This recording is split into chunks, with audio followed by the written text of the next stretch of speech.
Are you struggling to start exercising again? You probably used to exercise, but you just got out the habit and now you're finding it really difficult to restart something you used to really enjoy. We've all been there. It's finding that motivation that's the hardest. You may even remember just how easy it was once you had your routine. But even if you don't worry, because in this video, I'm going to give you 5 exercise ideas that I hope will help ignite the motivation in you to start exercising again. And these are not all your typical exercises, so I think some of these are going to surprise you, but they are just as effective. And I'm also going to give you some practical advice on how you can make it easier to transition from that difficult start to making it a routine that's almost more difficult to stop that is almost more difficult to stop exercising. And make sure you stick to the end, because the last one is my favorite because it's the most underrated one.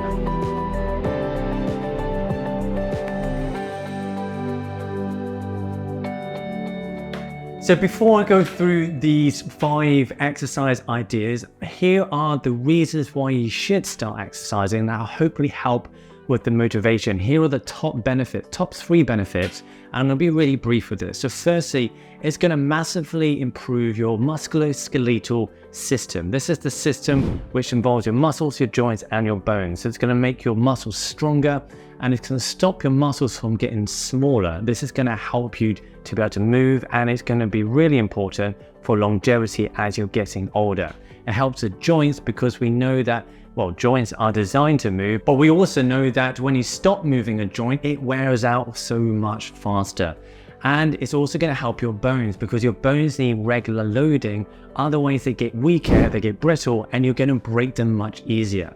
It also massively improves your cardiovascular system. So your heart is essentially a muscle.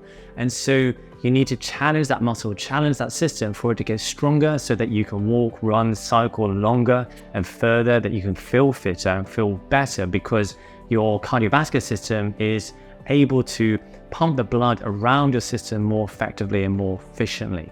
It's also one of the biggest killers in the world is cardiovascular disease. So by exercising, you're going to massively reduce the risk of you dying from cardiovascular disease. And number 3, it massively improves your brain health. Your brain needs constant stimulation from your body, from the joints, the muscles, the spine, to stay healthy. And we know that exercise has massive links with things like happiness and reducing depression, anxiety, and that sort of stuff. So massively important. Now, before I go through these exercises, let me just address the elephant in the room, and that is the gym, because I know that the gym is massively associated with starting to get fit, to start exercising again. It's one of the things that January the 1st comes, we've got to join the gym, otherwise we're not healthy. And this is just not true. The gym is a fantastic place to get healthy, to get fit, to get strong, to do cardio, etc. But it's not the only thing that you can do to get fit and to get healthy. There are many other ways of exercising.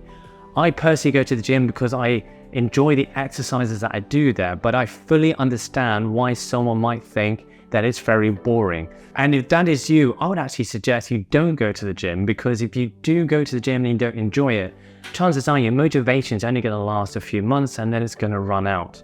And if you're not going to do it for the long term, then you're only going to get the short-term benefits, but not really much of the long-term benefits. So the number 1 role is to find something you enjoy.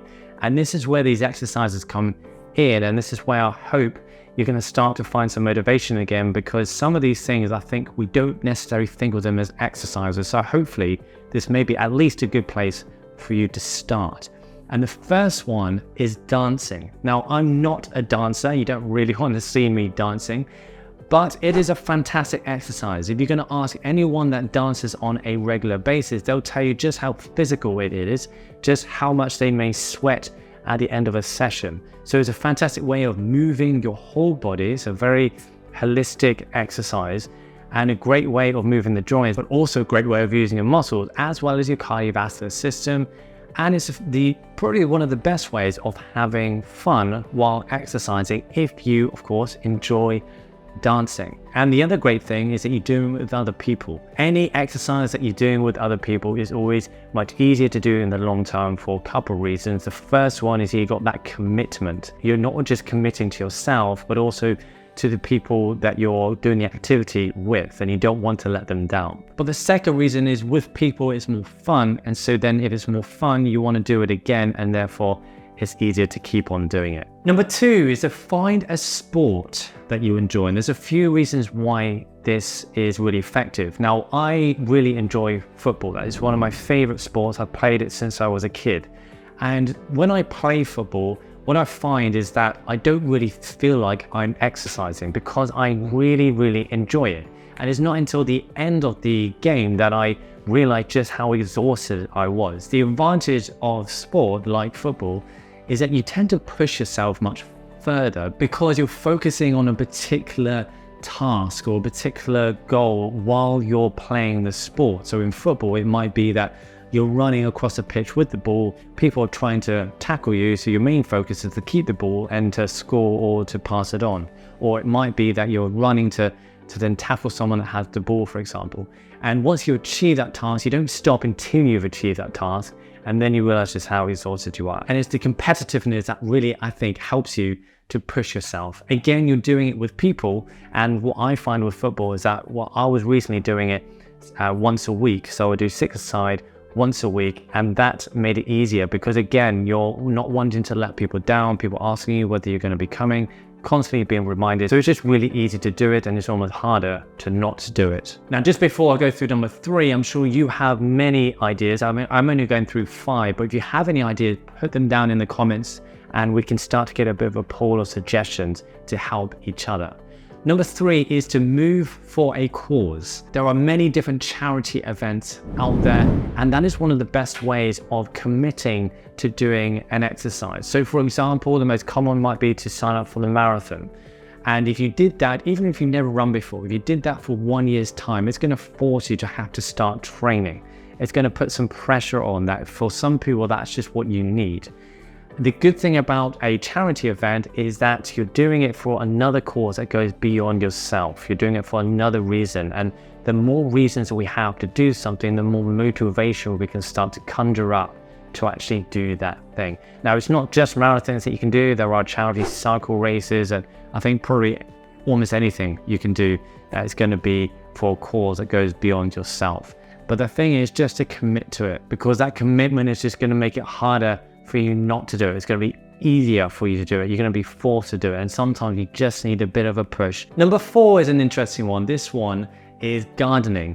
And I think gardening is not necessarily the first thing you think of when you think, oh, I need to start exercising. But it is a very physical task, particularly strength-wise, but also endurance in some regards. And it's also very practical. So you're killing 2 birds with 1 stone. And the beauty about gardening is that at the end of the day, you can look at your work and you can have some satisfaction that you've done something with your day. And so you get just a bit more than just the exercise, but you're also getting a satisfaction of doing something productive. I know that whenever I've done gardening, I'm often exhausted by the end. The important thing with gardening is to try and do a variety of exercises. If you're just doing one task all day long, like digging, then you might start to get some issues with back or certain areas of your body. But if you're doing a variety of exercises, then it's definitely a good one to do. And number 5, this is the one that I think is very underrated. Now, you may or may not think of it as an exercise, and that's just because we do this all day long, and that is walking. Walking is one of the best exercises out there. It's really easy on your joints. The majority of us can do it no matter what fitness level you are, even if it's a small amount. It's a great way of moving those joints, of stretching the muscles, of activating those muscles. It's fantastic for the brain. You can do it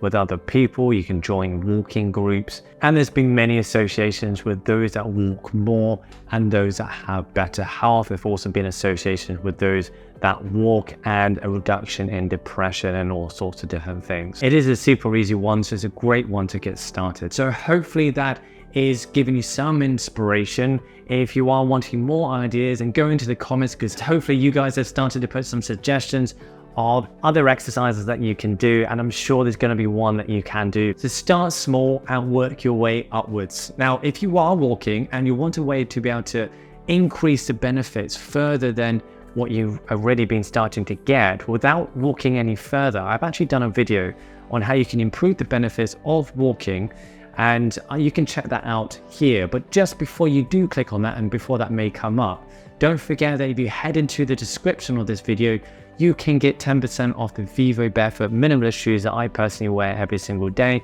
You can get 10% off Athenase, a superfood that's formulated specifically for men, and 15% of a natural deodorant that doesn't contain any of the harmful chemicals. I'll see you either on that video or on my next one. Don't forget to subscribe if you haven't. Have a great rest of your day. See you next time. Thanks for watching.